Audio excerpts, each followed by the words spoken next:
네, 시사인의 김은지 기자 모셨습니다. 어서 오세요. 네, 안녕하세요. 오마이뉴스의 곽우신 기자 모셨습니다. 어서 오세요. 네, 안녕하세요. 네, 오늘은 청문회 이야기부터 좀 해야 될 것 같은데, 자, 우리 두 기자는 어떤 장면에 꽂히셨는지 한번 좀 이거부터 좀 여쭤보겠습니다. 어제 저는 진짜 저는 여가부 장관 후보자 인청을 어제 쭉 봤는데 야당이 너무 못한다. 이것도 못하나? 라는 생각이 너무 짜증나가지고 보다가. 그러니까 이게 기본적으로 뭐 또 인신공격성으로 갔네, 뭐 정책 질의 못했냐 이런 걸 떠나가지고 네. 기본적인 이 치고 가는 것도 못하는 거죠. 저는 대표적인 어제 가장 인상 깊었던 장면은 강선우 후보자가 해명을 하면서 비대수리 관련해서 처음에 이제 언론에는 그런 본인은 가사 도우미를 쓰기 때문에 그런 적이 없다고 해명을 했었지만 어제 해명에서는 의원실 보좌진은 아니고 네, 지역구 사무실 보좌진에게 또 차로 2분 거리에 있는 보좌진에게 자기가 이제 갑자기 당해서 조언을 구했다. 그래서 그다음 부탁을 했다라는 거잖아요. 그럼 그 다음에 따라 나야 될 질문은 뭔가요? 일반 상식 수준 사람이면 의원실 보좌진한테는 시키면 안 되고 지역구 사무실은 시켜도 되는 겁니까?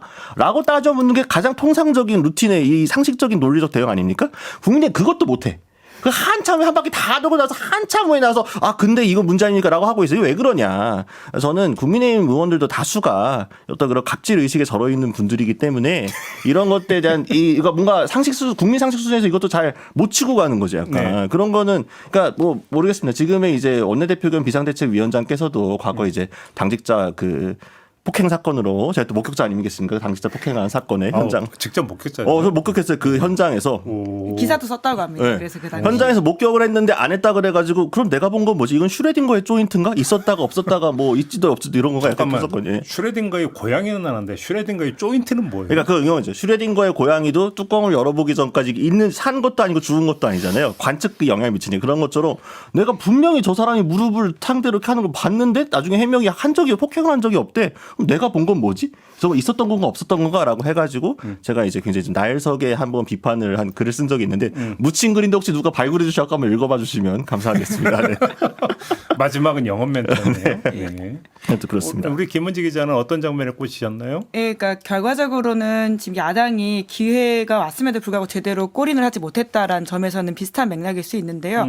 어제 청문회에서 가장 인상적인 장면은 결국 SBS 보도였다고 생각합니다. 그러니까 SNS 대화. 예, 그렇죠. 그러니까 야당이 그 청문회장에서 어떤 장면을 만들어낸 것이 아니라요. 지금 이제 SBS의 밤에 8시에 나온 보도가 있거든요. 네. 강선우 후보자의 해명이 거짓이었다라는 취지의 이야기인 네. 것인데 음식물을 버리라고 지시한 적이 없다. 본인이 먹다 남은 것을 차에서 먹다가 결과적으로 두고 가서 생긴 문제였다라는 취지의 해명이었는데 명확하게 그 보좌진과의 그 SNS 대화에서는 버리라고 지시를 하고 있기 때문에 이것 또한 거짓이었다라고 하는 것인데요. 그런 지점에서도 결과적으로 야당이 이게 내용을 만들어낸 것이 아니라 언론이 지금 상황을 끌고 가고 있다라는 것이죠. 네. 그러면 야당은 편승입니까? 그러니까 물론 뭐 통상적으로 또 언론이 만든 의혹 제기에 대해서도 야당이 잘 이것을 만들어 가지고는 공격적 질의를 해서 그 후보자를 굉장히 몰아세우는 장면들을 만들 수도 있을 텐데요. 네. 그러니까 전반적인 실력 부족이라고 하는 것이 그런 장면에서 좀 드러나지 않나라는 생각이 들기도 합니다. 근데 네. 아무튼 근데 이제 두 분이 강선우 여가부 장관 후보자를 언급을 해주셨으니까 그 인사의 적절성?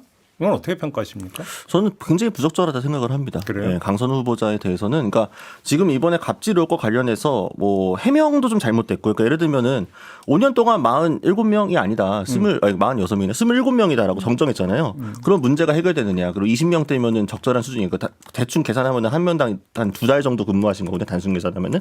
예. 그건 말이 안 되는 거죠. 그러니까 그것도 문제인 거고 지금 계속 해명이 안 맞는 부분들이 있어요. 예를 들면 법적 조치에 관련된 부분들도 지금 말이 좀 안 맞는데 그러니까 그때 이제 의원실 측에서 내부적으로 같은 이제 여당 보좌진들끼리 공유 아이디어 차원에서 공유하기 위해서 만든 그건데 거기에 나와 있는 법적 조치라는 글이 밖으로 나가면서 와전된 거라 실제로는 법적 조치를 하지 않았다라고 강 후보자 어제 해명을 했는데 네. 막상 일단 그것도 이상하죠. 아니 보좌진들끼리 아이디어 차원에서 공유했다는 그 법적 조치를 혹시나 그러면 아이디어 차원에서 말 그대로 공유를 했던 건지 내부적으로 뭔가 이야기가 있었기 때문에 나온 말 아니겠습니까? 근데 그러면 보좌진이 의원과 아무 상의도 없이 후보자 아무 그것도 없이 그냥 그런 중요한 말을 그냥 만들어서 돌렸다? 이것도 문제인 거고 실제로 언론에다 해명을 했을 때는 법적 조치를 이제 할 거라고 얘기를 했단 말이죠. 그럼 그건 뭐 그것도 잘못된 해명인 건가요? 아니면은 아직까지 하지 않았고 곧 할 건데라는 얘기인 건지 이것도 좀 말이 이상하죠. 이런 것도 그러니까 이런 점들이 한두 가지가 아닙니다. 어제 또 SBS 보도를 통해 가지고 거짓 해명 논란도 계속 나오게 되는 거죠.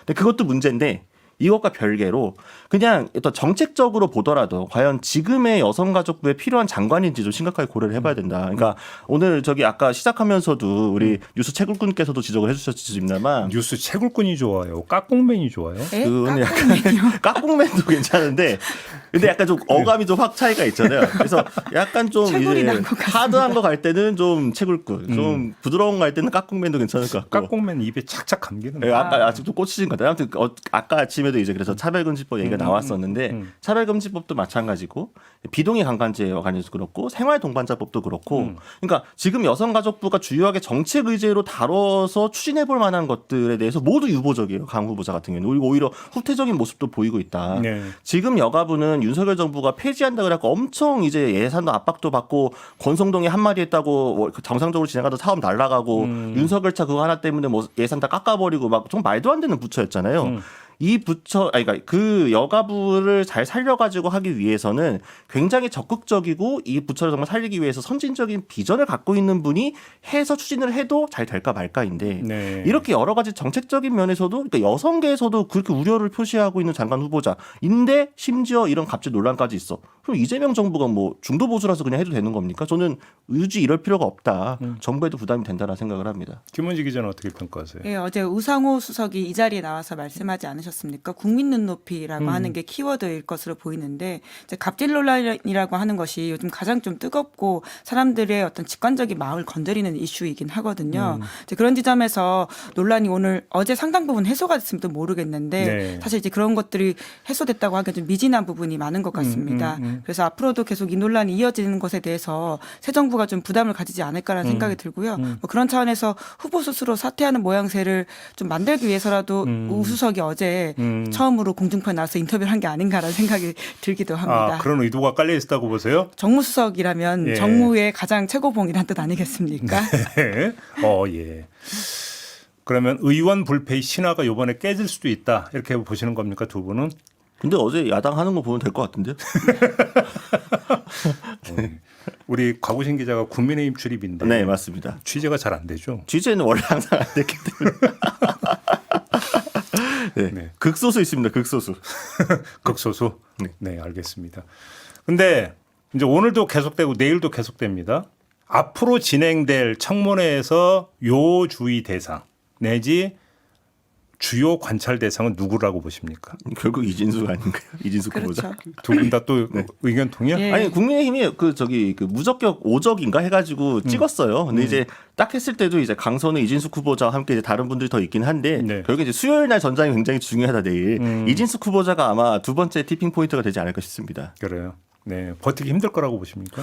근데 이진숙 후보자는 모르겠습니다. 또 청문회 때 잘 해명을 하고 정말로 자료도 잘 제출되고 해가지고 국민들이 보시기에 납득할 만한 게 나오면 모르겠습니다만 최소한 지금까지 나온 것만 놓고 봤을 때 이분 같은 경우에도 비슷한 건데 그러니까 정책적으로도 이재명 정부에 맞는 교육부 장관인가? 이게 서울대 10개 만들겠다는 게 무슨 말이지 싶은 게 방점이 물음표가 하나 있고 거기에 더해서 논문도 지금 표절 뭐 제작 가로채기 여러 가지 의혹들이 주르륵 달려 있잖아요. 뭐 몇 건? 16건 연구윤리 문제가 있다. 이렇게 학계 검증단에서 밝혔죠. 네, 교육부 장관 후보자가 이렇게 논문 검증 문제가 많게 되면은 아니 민주당이 지금까지 그렇게 김건희 씨 그 관련 논문으로도 지적을 많이 하고 했었는데 이런 거 굳이 용납할 필요가 없잖아요.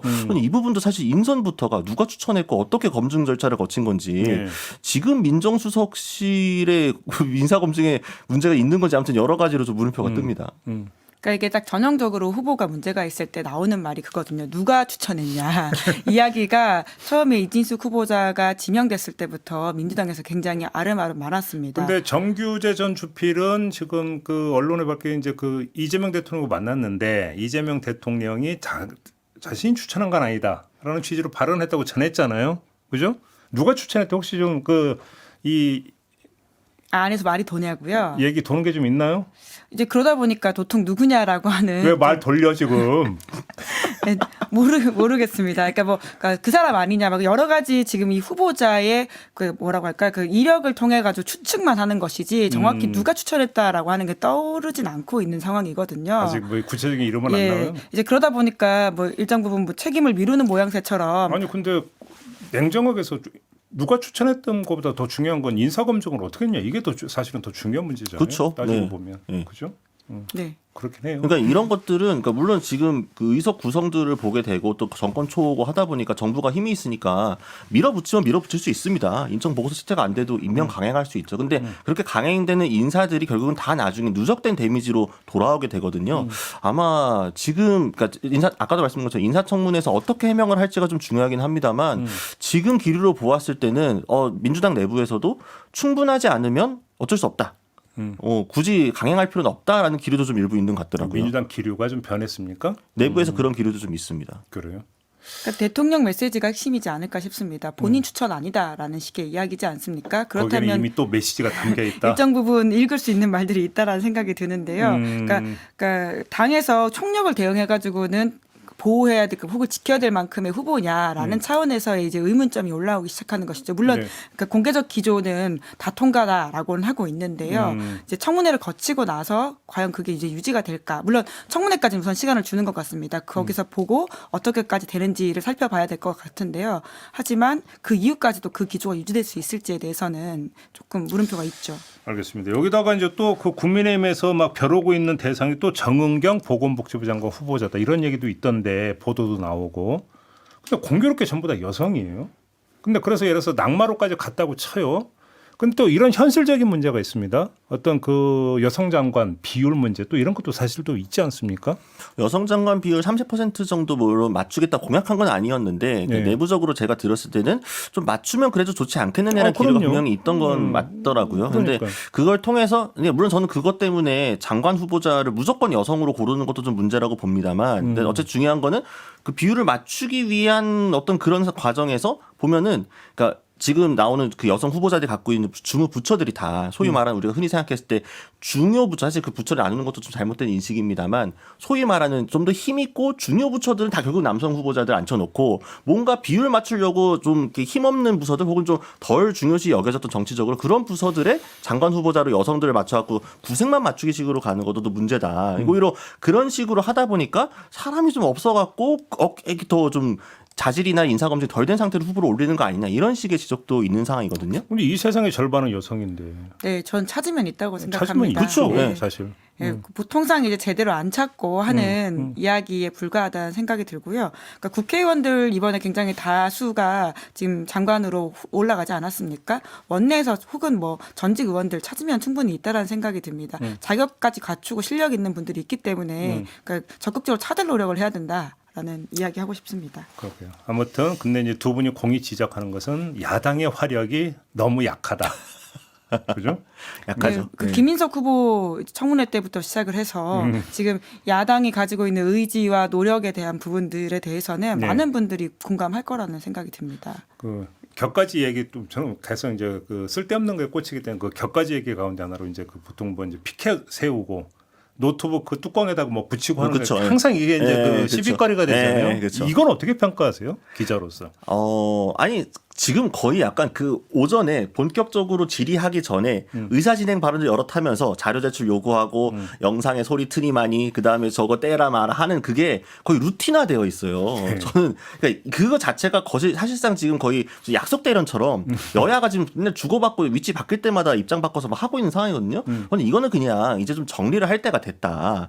그러니까 예를 들면 저는 야당 입장에서 반대하는 피켓 붙일 수도 있고 여당이 또 그거에 또 재반박하는 피켓도 붙일 수 있는 거고 피켓 있고 없고 때문에 사진 나온다고 뭐 갑자기 될 사람이 안 되고 안 될 사람이 됩니까? 저는 그건 좀 이상한 거라 생각을 하고 그리고 어쨌든 그러니까 제일 중요한 거는 이 사람 후보자 당사자를 놓고 제대로 좀 질의를 하는 거가 중요한 거잖아요. 근데 보통 이제 이틀 하는 경우는 잘 없으니까 보통 이제 장관 후보자 하루로 많이 하는데 그 하루의 오전을 다 이 의사진행만으로 다 까먹어요. 그럼 제대로 된 질의를 못 해요. 그러면은 사실 의원들 같은 경우도 질의를 여러 가지를 준비해 오잖아요. 질의가 이제 한 바퀴 돌고 두 바퀴 돌고 세 바퀴 도니까 보통 이제 정치적으로 기사가 나올 만한 거 앞쪽에 좀 놓고 좀 궁금하고 정말 좀 정책적으로 해보고 싶은 것들도 뒤쪽에 약간 배치하고 한단 말이죠. 근데 오전 질의 요거가 못하게 되면은 결국 요즘 이슈되고 이런 것들만 하게 되고 정말로 물어봐야 정책 질의도 못하고 넘어가 버리게 되는 게 많아요. 이런 것들도 사실 기사 나오는 것도 그렇고 국민들 보시기에도 진짜 알아야 될 알 권리가 침해받는 거기 때문에 저는 더 이상 이제 오전에 시작하자마자 한두 시간 그냥 기싸움하고 날려버리는 거 이제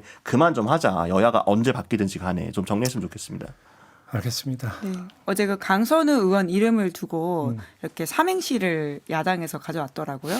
그러니까 저것도 혹시 챗 GPT를 사용한 게 아닌가라는 느낌이 들 정도의 좀 굉장히 좀 뭐라고 할까요? 그러니까 좀 애매한 느낌을 네. 주긴 했습니다. 그래서 이게 과연 그러니까 뭐 사진 기사로서는 그러니까 유도하는 바들이 그러니까 의도하는 바가 분명히 있긴 할 텐데 그 선명하게 효과적이었는지에 대해서는 잘 모르겠다는 생각이 들긴 합니다. 그러니까 뭐 말 그대로 의혹을 파고드는 것보다는 그냥 한 건, 한 탕.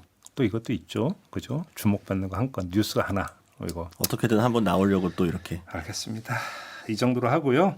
국민의힘 혁신위 얘기를 좀 해야 될 것 같은데 안철수 전임 혁신위원장이 쌍권 축출을 이야기를 했다가 혁신위원장 수락한 지 5일 만에 자리를 내려놓고 그 다음에 이제 혁신위원장이 된 게 윤희숙 위원장인데 제 기억으로는 혁신위원장에 대해서는 처음에는 인적 쇄신은 약간 부정적인 그게 지금 뭐가 중요하냐 이런 취지로 이야기를 했던 걸로 제가 기억을 하는데 또 인적 쇄신을 얘기하더라고요. 뭐가 어떻게 되고 있는 겁니까? 그러니까 인적 쇄신이 필요하다는 점을 부정하지는 않았습니다. 처음부터는. 다만 인적 쇄신이 최우선 목표인 거냐에 대해서는 약간 물음표를 갖고 있었다라는 얘기인 거고. 그러니까 이번에도 8가지 기준을 이야기를 하면서 이 사람들은 쇄신 대상이다라고 했지만 그 사람이 그래서 누구냐라는 질문에 끝까지 답을 하지 않았거든요. 네, 그랬다면서요. 네. 그래서 그 사람이 누군데 하시면 찾아보시면 여러분들 다 금방 알 수 있습니다라고만 얘기를 하고 정확히 누구를 찍지는 않았어요. 그럼 찾아봤어야죠. 그렇죠. 바로 찾아봐야죠. 그렇죠. 그래 누구였어요? 아니 그렇게 되면은 싼 거는 무조건 들어가는 거죠. 그 기준에 봤을 때는. 예. 그리고 지금 또 45, 그러니까 조경태 의원도 지금 그 앞에 달려갔던 사람들 이야기를 하고 있잖아요. 그러니까 한남동 관자 앞으로. 네, 그러니까 기본적으로 인적 쇄신이 어느 정도는 필요하다. 인적 쇄신 없이는 대외적으로 보았을 때 혁신을 하지 않는다는 느낌이 들 수밖에 없기 때문에 뭔가 보여주기 위해서라도 인적 쇄신은 필요할 겁니다. 다만 안철수 전임 위원장도 인적 쇄신 문제 때문에 바로 지금 교체가 뭐 본인이 물러난 상황이기 때문에 그 뒤에 바통을 이어받은 윤희숙 혁신위원장도 인적 쇄신을 최우선으로 바로 좀 밀고 가기에는 지도부하고 지금 각세워갖고 얻어낼 게 없다라는 판단이 좀 있었던 것 같습니다. 그러니까 지금 송원석 원내대표 같은 경우에는 지금 윤희숙 위원장이 요거 한마디 한 것에도 좀 나름의 불쾌감을 좀 비추고 있는 걸로 보이거든요. 그러니까 지금 당 주류는 인적 쇄신에 이제 시효자만 나와도 완전 막 거리를 두고 있는 상황이란 말이죠. 그렇기 때문에 윤희숙 위원장 입장에서 숙제로 남을 수밖에 없습니다. 풀긴 풀어야 되는데 당장 지금 저렇게 난리를 치고 있는 상황에서 요거 한마디 했다가 또 지금 막 나경원도 한마디에 장동혁도 한마디에 뭐 권영세도 페이스북에 글 써지고 온 데서 공격받고 있잖아요. 그러니까 이런 상황일수록 오히려 혁신위가 이 시작도 제대로 못하고 또 힘빼기 들어간 거 아니냐. 지도부가 혁신이 네가 뭐라고 하든 우리 전당대회 예정대로 할 거고 니네가 뭐라고 하든 어차피 의견 수렴 우리 따로 할 거니까 이렇게 좀 거리 두는 모양새 벌써 나오고 있습니다. 이게 8가지 과오를 이야기한 거잖아요. 굉장히 전선을 넓혔다라는 생각이 들긴 해요. 8가지 과오에 이제 말씀하신 것처럼 흔히 쌍권이 연상이 되는 그 대선 과정에서의 문제점들 뿐만이 아니라 지난 비상계엄 이후에 국민의힘 어떤 과오라고 하는 지점들은 당연히 들어간다고 생각을 할 텐데요. 그런데 여기에 보면 한동훈 전 대표 가족이 연루된 당원 게시판 논란이라고 하든지 뿐만 아니라 민심과 국정 운영의 왜곡 방치 이런 내용들이 있습니다. 그러니까 사실 굉장히 찔리는 사람들이 이렇게 다양하게 보일 수 있는 경우에 따라서는 그러니까 전선을 굉장히 넓혔기 때문에 이 쇄신안이 어디까지 틀지에 대해서는 그 국민의힘 안에서도 좀 쳐다보는 시각들이 있는 것 같고요. 근데 저는 기본적인 의문점이 내지 궁문점이 윤희숙 위원장도 안 받아들여질 거라는 거 알잖아요. 알 거잖아요. 아는데 왜 제기하는 걸까요? 그 이유가 뭘까요? 선회를 하면 진정성인 거고 선회를 하면 그게 필요하다. 네. 바위돌도 두드리다 언젠가는 깨진다. 그렇죠. 뭐 네. 김용태 전임 비대위원장도 뭐 될 줄 알고 했겠습니까? 안 될 거 알고 했겠죠. 어쨌든 그렇게 계속 그 목소리를 이어가야 된다라는 절박함이 분명히 있을 거고 왜냐하면 그래야 당이 살아남는다라는 생각도 일부 있을 거라 있습니다. 좋은 해석이고. 예, 좋은 해석이고 이게 그냥 여의도식으로 해석을 하게 되면은 윤희숙 위원장도 지금 원외로 나가가지고 존재감이 없잖아요. 그리고 중간에 선거를 거치고 나서 총선 시즌이 돌아옵니다. 그러면은 그 총선이 돌아왔을 때 이 사람이 그 질곡의 위기 때 어떤 말을 했는지가 정치적으로 남게 되는 거거든요. 당장 받아들이지 않더라도 나는 그 국면에서 이런 말을 했고 이걸 주장했던 사람이야를 남겨둬야 나중에 이제 돌아오는 선거판에서 본인의 이제 활로가 생길 수도 있다. 정치적 캐릭터 쌓기다. 이런 것도 있을 수 있죠. 이 해석에 대해서 어떻게 생각하세요, 김은지 기자는? 네, 뭐 당연하게 위원장을 받을 때부터 저희가 누차 말씀을 드렸지만 지금의 당 구조에선 혁신위가 성공하기가 굉장히 어렵습니다. 이미 비대위는 소위 말하는 친윤 TK 중심으로 꾸려져 있는 게 사실이거든요.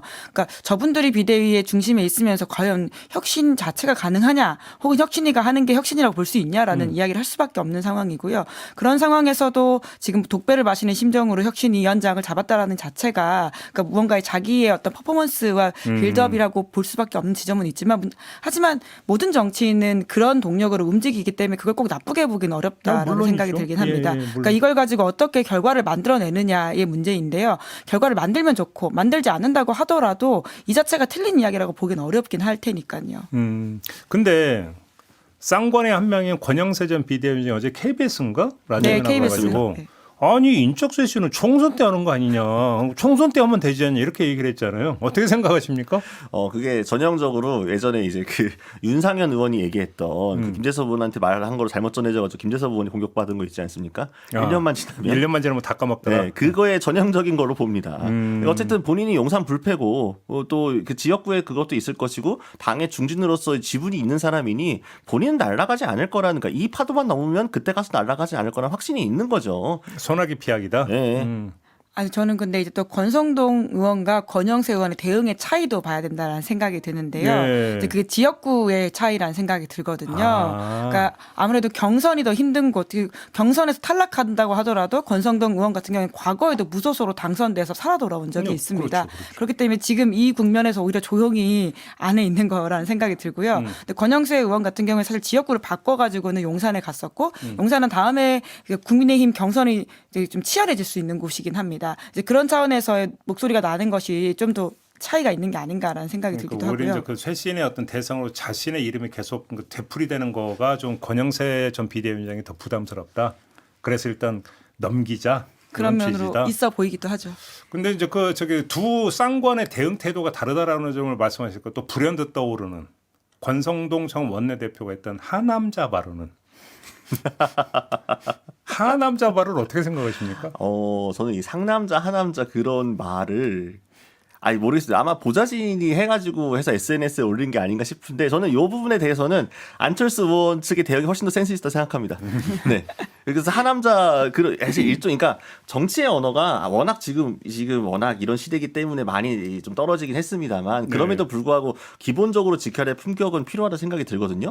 상남자 하남자 하는 건 좀 우습다. 그리고 권성동 의원이 그렇게 하남자 드립을 치자마자 안철수 의원 측에서 딱 혼자 남아있는 사진 딱 하나 올리면서 하남자 물음표 딱 찍었잖아요. 그 대응으로 끝났다. 그러면은 오히려 누가 하남자인지가 보인 거죠. 긁힌 쪽이 하남자니까. 그래요. 네. 네, 안철수 의원의 인생샷이라고 할 수 있는 사진이지 않습니까? 사실 본인이 주요하게 내세우는 사진이 그 외에 하나가 더 있는데요. 과거에 코로나 때 자원봉사를 가가지고 했던 의료복을 입고 있는 안철수 맞아요. 의원의 사진이 있습니다. 그것이 안철수라고 하는 정치 인생에서 굉장히 중요한 샷이어서 본인도 굉장히 선거할 때 여러 차례 그걸 가지고 와가지고 홍보할 때가 있는데요. 두 번째 인생샷이 나온 것이죠. 그러니까 비상계엄 때 사실 모두가 나갈 때 앉아가지고 버틴 건 굉장히 좀 큰 역할을 실제로 한 것이고요. 그것은 정치적으로도 안철수 개인이 아니라 한국 사회에서도 의미 있는 장면이기 때문에 이제 그걸 딱 보여줌으로써 하남자라고 이야기를 한 것인데 사실 상남자 하남자 논쟁 자체가 굉장히 온라인에서 밈화되어 있는 것이어가지고 좀 웃기다는 생각, 재밌다라는 생각을 하긴 했습니다. 요즘은 테토남 애견남. 네, 그렇죠. 테토남 애견남. 대표적인 테토남 아니십니까? 누구 제가요? 네, 그렇죠. 무슨 말씀이세요? 저는 약간 애견남 제가 얼마나 스타일이고 섬세한데 왜 이러세요? 어떤 단어인지 모르시는 분도 계실 수도 있으니까 설명을 좀 해주셔야 될 것 같은데요. 요새 이제 MBTI의 흐름이 이제 약간 이제 지나가면서 이제 요새는 호르몬을 가지고 테토 애견, 테토남 애견남, 테토녀 애견녀 이런 식으로 많이 이제 붙이면서 남성 부르니까. 호르몬, 여성 호르몬. 네, 남성 호르몬인 남과 여성은 뭐가 더 많냐라는 건데 사실 이것도 잘못된 구분법이고 엄밀히 말하면 뭐 생물학적으로 맞지도 않지만 그러니까 요새 이것도 밈화돼가지고 그냥 많이 웃자고 하는 얘기죠. 네, 하는 거니까요. 네, 네. 알겠습니다. 혁신 얘기 나왔으니까 요거까지 짚고 좀 마무리하죠. 지금 혁신안으로 내놓은 최고위원회 페이지하자. 그죠? 그다음에 당원 소환제 얘기도 꺼내죠. 어떻게 지금 당 안에서 뭐라고들 합니까 이거에 대해서? 당원 소환제 같은 경우에는 사실 이제 개파별로 조금씩 다른 것 같고요. 그 이해관계 다를 수밖에 없으니까. 근데 이제 최고위원 폐지에 대해서는 조금 윤희숙 위원장이 외롭다, 약간. 네. 전혀 귀담아 듣질 않아요? 그러니까 이제 어느 쪽에서는 좀 호응이 있어야 되는데 심지어 이제 혁신을 바라는 일부 소수 쪽에서도 괜찮을까라는 이제 느낌이 나는 거죠. 그러니까 최고위원회를 폐지를 하고 당대표 중심으로 간다고 하게 되면은 예를 들면은 막을 수 있는 예전에 이준석 전 대표가 쫓겨나는 그런 사태는 막을 수 있죠. 그러니까 이 스스로 이제 비상 사태를 만들어서 비대위로 전환시켜 가지고 이제 당대표를 쫓아내는 그런 식의 상황은 안 되겠지만 바꿔 얘기하면 지금 예를 들면은 뭐 당대표가 친윤 성향이 된다고 하더라도 최고위원 쪽에 뭐 친한계나 혹은 뭐 혁신을 바라는 사람이 들어가가지고 서로 최소한의 견제를 할 수 있는 그 균형이 완전히 무너지게 될 수 있거든요. 그러니까 이건 위너텍스 올이기 때문에 이 체제로 가게 되면은 그러면은 이게 과연 당에 여전히 주류가 친윤계가 잡고 있고 구주류가 쭉 기득권을 잡고 있는 상황에서 전당대회를 통해서 탄생한 당대표가 이니셔티브를 다 가지고 간다? 그러면은 그 당의 미래는 어떻게 되는 거지? 물음표가 나올 수밖에 없는 거거든요. 그러니까 어느 쪽에서 사실은 섣부르게 이게 되나 싶은 되게 생각이 드는 거죠. 김은지 기자는 어떻게 평가하세요? 그러니까 사실 지금 국민의힘의 위기가 최고위원회가 있어서 생겼던 건 아니잖아요.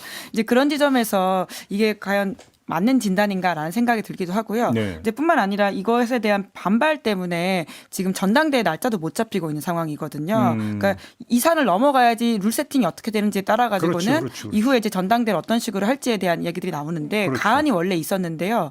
지금 그 날짜 못 한다라는 말 때문에 계속 미뤄지고 있는 상황입니다. 그래서 이 정도로 지금 국민의힘이 가장 우선순위로 갈등을 하면서 이제 해결해야 될 문제 우선순위냐라는 점에서는 좀 잘 모르겠다는 생각이 들고요.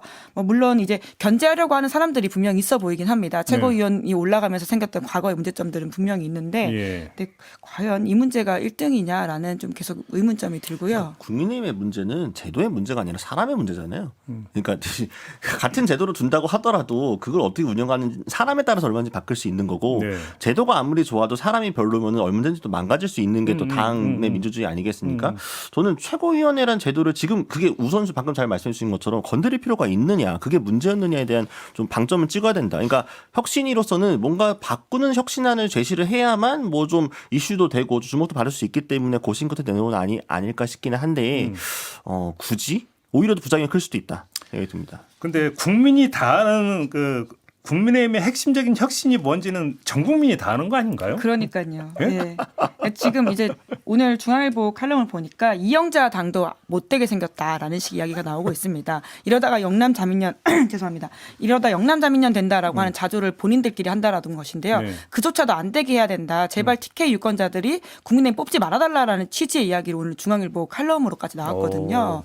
그러니까 지금 상황이라고 하는 것은 이렇게 자꾸 다른 데를 그러니까 풀기 쉬운 문제 혹은 뭐 좀 할 수 있을 것 같은 이야기들을 하고 있는 것이 지금 국민의힘의 상황에서 문제점인 것이지 과연 그게 정말 물론 하면 뭐 어떤 부분에서는 바뀔 수도 있겠죠. 의미도 있을 수도 있겠지만 그러니까 사실 저희가 지난번에도 이야기했지만 청문회 과정에서도 국민의힘 스스로가 가지고 있는 도덕적 권위와 그리고는 문제적인 방식들이 잘못되다 보니까 힘을 못 얻고 있는 것이잖아요. 그러니까 이 전반적인 그 윤석열과의 제대로 된 절연 그리고 그 당시에 윤석열 편을 들었던 사람들의 어떤 절연 그리고 사과가 필요한 것인데 그것부터 안 풀면 아무것도 안 된다는 얘기를 여러 차례 드릴 수밖에 없습니다. 근데 지금 국민의힘의 수준이라는 게 어제 또 전한길 씨가 또 국회 와가지고 토론회에서 발언하고 그 토론회 위해서 또 당 지도부 원내 지도부 우르르 가가지고 이제 인사하고 사진 찍고 오지 않았습니까?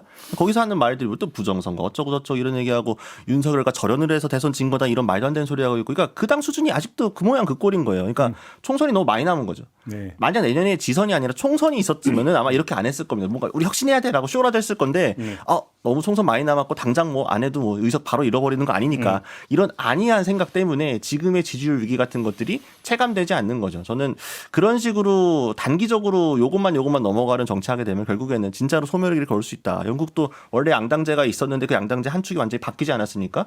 그런 일이 우리나라에서 일어나지 말라는 법이 없거든요. 이제 좀 소멸을 걱정하실 때가 아닌가 싶습니다. 네, 어제 그 토론회 이름이 무엇을 할 것인가 자유공화 리셋코리아를 위하여라고 해서 윤상현 의원이 주최한 겁니다. 예. 근데 윤상현 의원은 사실은 여유 있네요, 윤상현 의원. 그러니까 지금 비밀번호 당장 그런 알려주지. 말이 나올 수밖에 없는 상황이잖아요. 압책당하고 막 이러는 예. 판에. 윤상현 의원이 지금 이런 주체를 해가지고는 그 고즘 담론을 할 때이냐 그게 아니라 본인 상황부터 좀 제대로 수습해라라고 네. 하는 이야기 나올 수밖에 없고요. 네.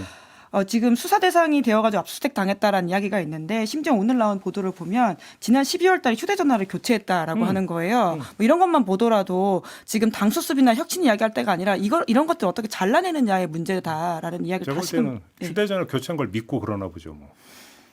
그리고 나중에 전당대 토론 시작하게 되면은 누가 이제 한동훈 전 대표에게 꼭 물어봤으면 좋겠습니다. 윤상현 의원이랑 윤석열 전 대통령이 아이폰 비밀번호 안 알려주고 있는데 본인 어떻게 생각하시는지 꼭 좀 물어봤으면 좋겠습니다. 네.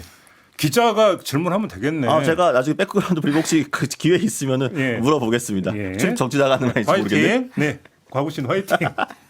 이렇게 마무리하겠습니다. 두 분 수고하셨어요. 네, 감사합니다. 감사합니다. 네, 저도 물러가겠습니다. 고맙습니다.